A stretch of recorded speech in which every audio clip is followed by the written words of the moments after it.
Hello, everybody. Welcome back to Danger on Delmarva. My name is Rhonda Jefferson, and today is just kind of a quick update about what's been going on with me and some issues. I know I've alluded to some in the past, but now I'm going to give a little bit more detail because today I found out it's not just me that it's happening to. This is happening to others, as well as because of an indirect result of what's been happening with my identity theft and not being able to afford my physical therapy. I fell a couple of weeks ago and was in immense pain and was pretty much non functional for a while because of this. So, you may have heard me mention on the last couple episodes about some identity theft issues. I am on Social Security, and what happened is a check was stolen, an actual physical check from Social Security. I have what's called USPS informed delivery, where I get a scanned image of, what's coming each day, so I know what to expect in the mail. And I know that the check did not come. And, it was the checks while my direct deposit was kicking in. So there were some monthly checks and then a larger check. And so it was the larger check that was stolen. Thankfully, I'm just going to call her an idiot, got a fake driver's license with my real driver's license number, had my social, had all this identifiable information of me. And on my driver's license, when she signed the name, she signed my name incorrectly. She misspelled my name, and it was pretty obvious. Maybe not if you just looked at the driver's license, but when she went in to deposit the check a couple of days after she opened the account. By the way, I live in Delaware. This was in Missouri. Probably the fact that by then she realized what she had done and signed the check correctly. It was very obvious then that the signatures did not match the license versus the check. Plus, by that point, she was now using 3 different addresses because a check from Treasury has the real address printed on it. The fake driver's license had a different address in a completely different part of Delaware on it. And she was also using a Missouri utility bill to use a Missouri address. So something within all of that triggered them to realize this is fraud, most likely, and they would not release the funds to her. So I actually tracked that down on my own. Once I found out that the check had been cashed, I went to Consumer Protection website, followed some tips from there, and actually tracked down the bank that this person used and found where the money was. That bank says as soon as we get an affidavit of forgery from Social Security, that means they have to send me the form. I have to sign it to say, hey, this was not me that signed it. The bank will send the money back to the Treasury and the Treasury can give it to me. No, that's not happening. So far, even with a congressman's office working on it since February 3rd, nothing has been done. So there's that going on. I found out through the DMV that they won't give you a new driver's license number, even with knowing that there's identity theft, which means this woman can be out there doing who knows what. If someone runs the driver's license, it comes back as a valid driver's license, and she can actually be out there getting speeding tickets because if she gets stopped and they give her a ticket, they're not going to mail me anything. The response at the DMV was, well, you just have to dispute it. And my thought is, how am I going to dispute it if I don't know it's happened? So that probably means at this point I have to go online for the rest of my life to the DMV website and check my driving record, which is not fair, but that's what the DMV says. The only thing I can do is put a pin on it, pin number, to stop them from changing an address. So that's it. Pretty much this person has a fake driver's license with my name on it that fooled a bank and She can do whatever she wants. The police locally, when I first filed the report, their response was, don't hold your breath.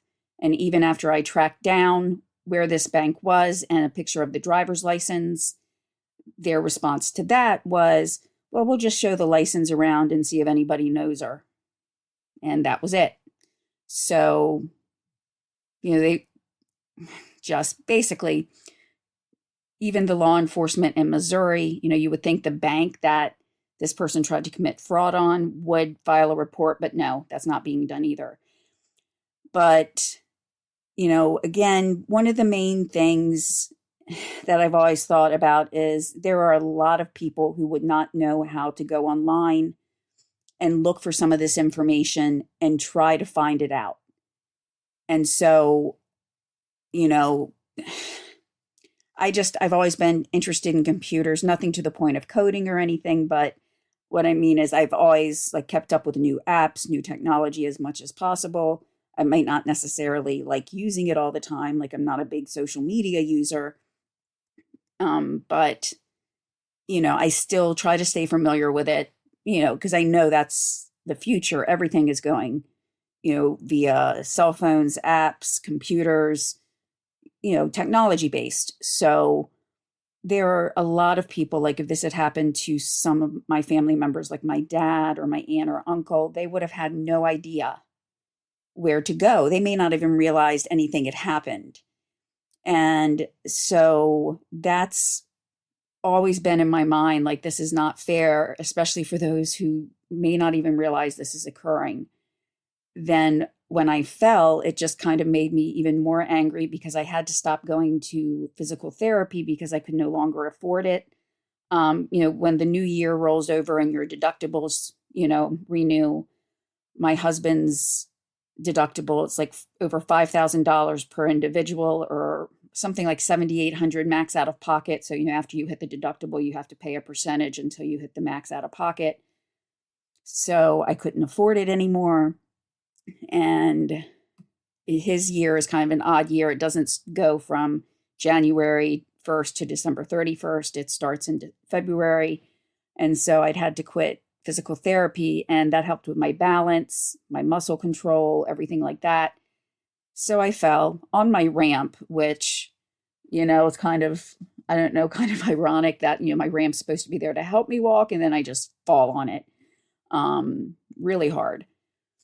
And then today I was talking to someone from a disability insurance company, and she told me that I am not the only person she is currently working with the same issue. She's also told me that in the past, she's worked with people with the same issue. Now, right now, I kind of have to watch what I say because there's still technically an investigation going on, even though they haven't investigated anything yet. But the fact that someone got a physical check, had my driver's license number, had, I guess you can get someone's social from anywhere, but mainly the physical check. And I know that because of the USPS informed delivery, that it never made it to my mailbox.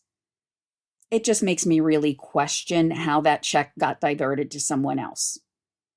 Now, just something else that did help with me getting this expedited, at least through the bank, is, where they're like, okay, we just need the affidavit of forgery, is thankfully, since I was attending physical therapy 3 days a week, that on both the day this person opened the account and on the day that they made the deposit, I had physical therapy that day. And I know on at least one of those days, it was within 1 hour of when that person was in the bank. So you can't get from Delaware to Missouri in an hour, even on a plane, because airports are not that close in Delaware. Even if I went to the closest small airports, there would be no way to get to Missouri in that time. And secondly, I can't travel that far anyway. I physically cannot travel that far. So it doesn't even matter. So that's kind of where I am now.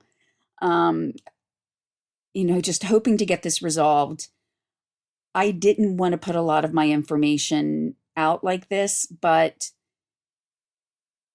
I'm also really concerned that the same person or people who may have been involved in diverting my check, and even to give them the benefit of the doubt that someone changed an address, legitimately thinking they were changing it properly, like they had a submission or something to change it.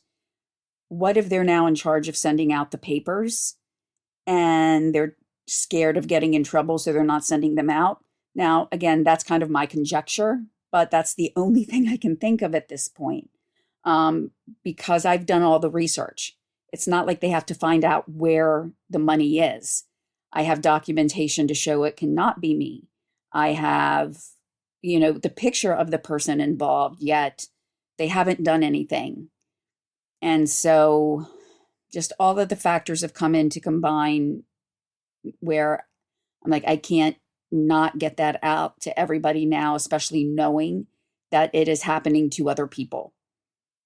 Again, I never wanted to put this much detail into anything regarding this, just, there's identity theft. But I truly believe that nothing is being done when all I need is a simple piece of paper. Yes, I want the people who did this prosecuted. I want someone to find them. I truly doubt that will ever happen, since there's been absolutely no assistance so far. Even once I found the information and had the information to give to the police, I couldn't get a call back from the person in charge.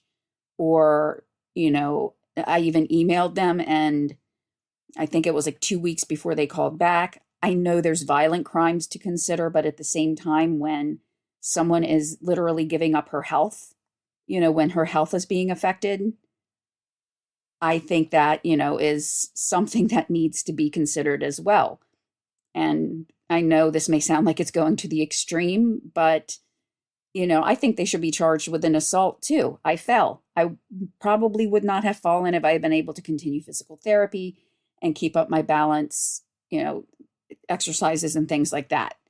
And to all the other people that this has happened to, I think the same thing. For every day they may not have been able to take a medication that they're supposed to take because they couldn't afford it, that should be an assault.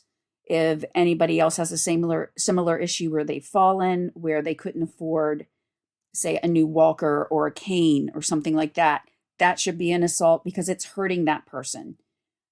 I know some may see that as an extreme, but if you felt how I physically felt after I fell, not the first day after I fell, but by day 2, I couldn't move. By day 3, I was in tears, and I was afraid to go to the doctor or the hospital. Like, can I afford this? And I was so angry. I've had nightmares, even though I know the nightmares do kind of go to the extreme, that I've somehow lost everything, including my house, and that my husband got mad at me and said, it was all my fault, and took the kids and left me. And I ended up homeless and sleeping in some abandoned barn somewhere, and I've had similar nightmares. That seemed like the most vivid and real, even though my husband would never do that. He's great. He's amazing. But that's how my life has been for the past 4 to 5 months.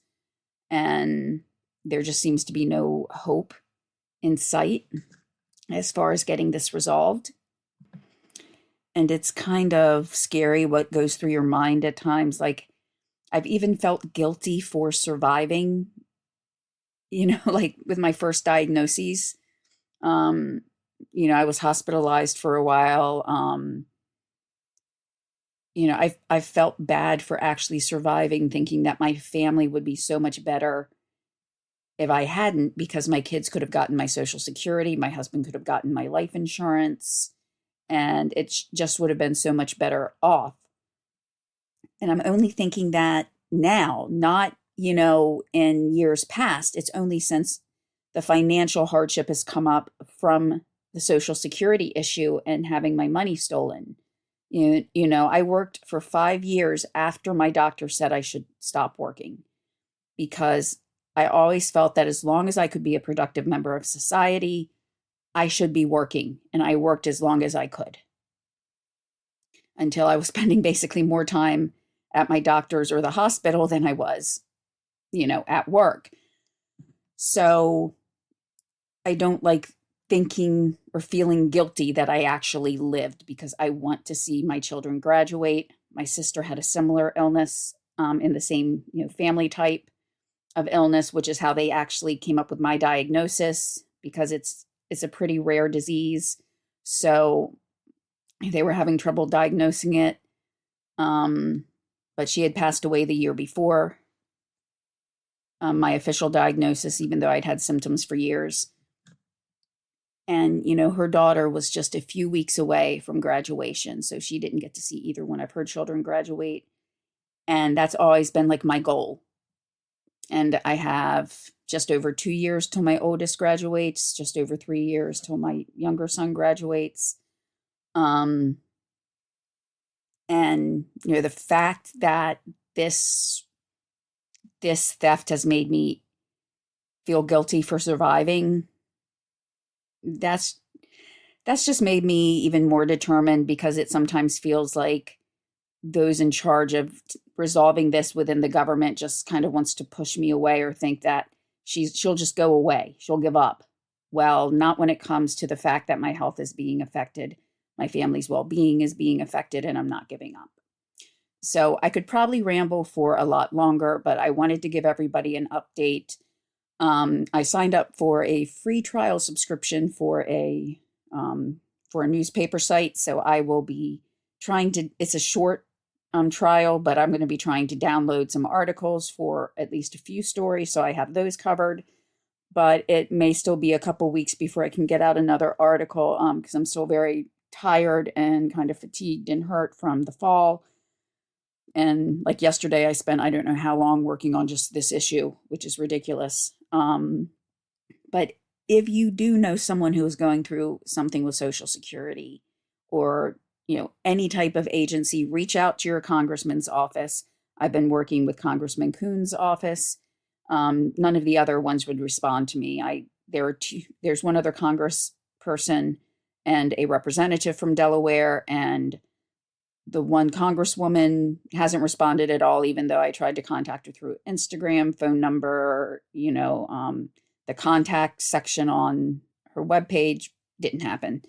And I did get a response from the representative, but I'm not sure what it was about, because it was definitely not what I sent.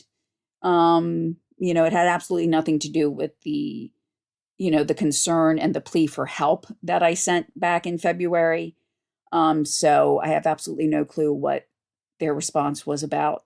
So I kind of feel bad for the person at Congressman Coon's office, because he's listened to me cry. He's listened to me get very upset with the fact this is taking so long. And he's very, empathetic, and he's doing what he can, but, he can't literally go and like force somebody's hand at the federal government to send out a piece of paper.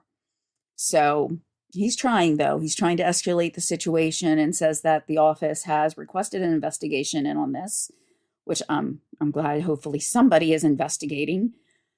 But, let them know to reach out. I feel like there may be people going through something similar, especially since I spoke with one person at an insurance company who has dealt with multiple people. And you realize they have to have more than one person, because this is a nationwide insurance company. And, if every other person has dealt with one or two, and I don't know, insured people who have gone through this, and then you add up other insurance companies, and then people who've gone through it independently. How many people out there who may be going through this, but think that no one else can understand or no one else can help? There could be help. There could be, I think there needs to be an awareness that this is happening. I did also, just earlier today, finally got the courage to email some local news stations, one that's up in Philadelphia, just because, there aren't a lot of huge news stations where I'm at. but think NBC 10 has investigators and stuff that might be able to help. National, like CBS News, ABC, Fox, CBS, the big four, I guess you'd say, AP, Associated Press. So basically, I'm like, you know what? I'm going to go all in. I'm going to let people know this is happening, and hopefully it moves things along for others and myself where this is happening, because I honestly don't believe anything is occurring, because it's one piece of paper, and I've done the investigation and I found who it was because I followed the consumer protection website, which frankly, I'm a little disappointed in the consumer protection, just in general, because all of it's like saying, submit things online. Well, not everybody is comfortable doing that. And one of the issues today with data breaches is that's happening is people are, getting information online. And now you're telling people who have had their information stolen to submit this online. So it's kind of like, wow, that's just, it's kind of scary for people who've already had their information stolen to have to report it using the same methods in some ways. Mine, I feel it was stolen in a little bit of a different method. But before, I came to those conclusions while I was still researching things, it's like, they're having me put my information online when at that point I didn't know how my information had been obtained. And so it was kind of scary, or you could call and, be on hold for hours and hours. Probably. I didn't try to call. I just did what they said. But I was able to find the bank using their information, because my credit monitoring systems, that I pay for didn't work, because the one bank that did show up on my credit monitoring, I spent a month trying to figure out what was going on with them, only to find out that, yes, this person opened an account there, but it was kind of like a test account, I think, to see if they could open an account. And the one that they actually used to try to cash the check didn't show up on any of my credit monitoring. So I wasted a month trying to find, information about the wrong bank.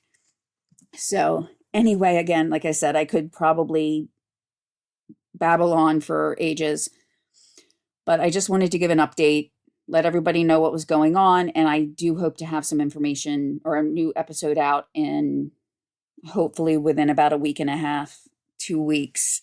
I'm sorry it's taken so long, but as you can probably tell, a lot going on. And, again, the fall in there didn't help because it hurt just to do anything.